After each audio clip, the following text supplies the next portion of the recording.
When you look at China's latest economic data, it can be a bit of a puzzle. The headline growth number seems solid, but it's actually masking a really profound structural shift happening just beneath the surface. In this explainer, we're going to break down what's really going on. So, let's start with that headline number. For the first 3 quarters of 2025, China reported a 5.2% year-over-year GDP growth. Now, on the surface, that looks pretty good, right? It seems to put the country right on track to meet its annual target. But, as we're about to see, that single number really doesn't paint the full picture.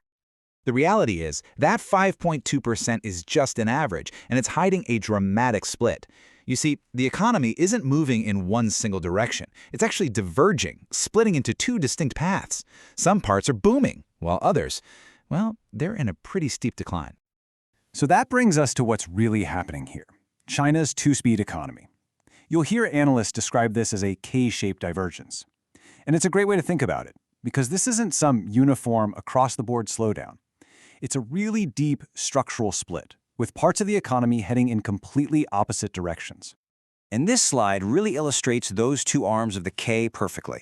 The upper arm, that upward trajectory, represents the new economy. Think policy-driven sectors like high-tech manufacturing, green tech, automation, all experiencing a boom. And then you have the lower arm, the downward trajectory. This is the old growth engine. Things like real estate and credit-fueled infrastructure, which are in a really deep and prolonged contraction. Okay, so let's get into the numbers behind this split. Because when you look at the data, you really start to see the tale of 2 different economies. So, on that upward arm of the K, the new economy is showing some remarkable strength. Look at this. High-tech manufacturing added value is up almost 10% year-to-date. That really shows you where the momentum is. But then you look at the other side of the story, and the contrast is, well, it's stark. Investment in real estate development has just plummeted, down nearly 14%. This is the single biggest drag on the entire economy right now.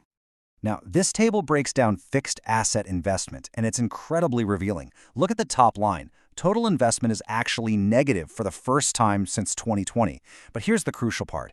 That drop is entirely, and I mean entirely, because of the collapse in real estate. If you strip out real estate, investment actually grew by 3.0%, driven by that manufacturing sector we just talked about. This divergence isn't just about investment, it extends to demand as well. And this creates a real dilemma. At home, domestic consumption is looking weak. Retail sales growth slowed to a 10-month low. But in contrast, exports have stayed surprisingly resilient. This suggests that the industrial sector is becoming more and more reliant on selling its goods abroad to make up for the softness at home. All right, so this brings us to a really key point. This K-shaped outcome isn't some random accident. It's actually the direct result of a deliberate policy agenda to engineer a massive structural transformation. And this quote from a recent analysis report really says it all. This is not a cyclical rescue, but a structural reshaping. What that means is the government isn't trying to throw a lifeline to the old economy with a broad stimulus. Instead, it's deliberately channeling resources toward creating what it calls new quality productive forces. And this slide just brilliantly illustrates where that policy focus is going. I mean, look at these numbers. The output growth in these sectors is just explosive. 3D printing equipment up over 40%. Industrial robots, new energy vehicles, both up nearly 30%. This is a direct, tangible result of state support aimed at building a much more advanced industrial base. So, for analysts, for decision makers, how do you even begin to make sense of such a bifurcated economic landscape?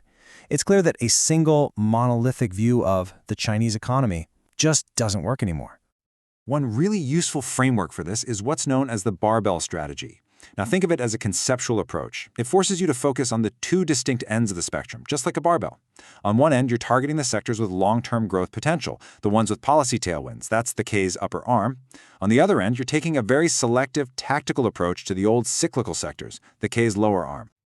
So what this really boils down to is that any credible analysis now has to operate on 2 completely distinct tracks. On the one hand, you have to follow the powerful policy tailwinds that are boosting those new sectors. And on the other, you have to carefully assess the significant headwinds that are hitting the old economy. Okay, so this huge domestic transformation is, unsurprisingly, reshaping China's role in the world economy, and that's creating some major shifts. We hear a lot about de-risking from China, right? But what this data shows is actually the other side of that coin. You could argue China is actively de-risking from the US. Just look at the numbers. Exports are being strategically redirected. ASEAN is now the top destination, followed by the EU, while exports to the US have fallen by a third year over year. And this really gets to the core tension for China moving forward. On one hand, it's building these powerful new growth engines. But on the other, its increasing reliance on exports makes it much more exposed to geopolitical shifts and changes in global demand. So that leaves us with a final, crucial question. As China engineers this economic transformation, will its new engines be powerful enough to navigate these rising global complexities?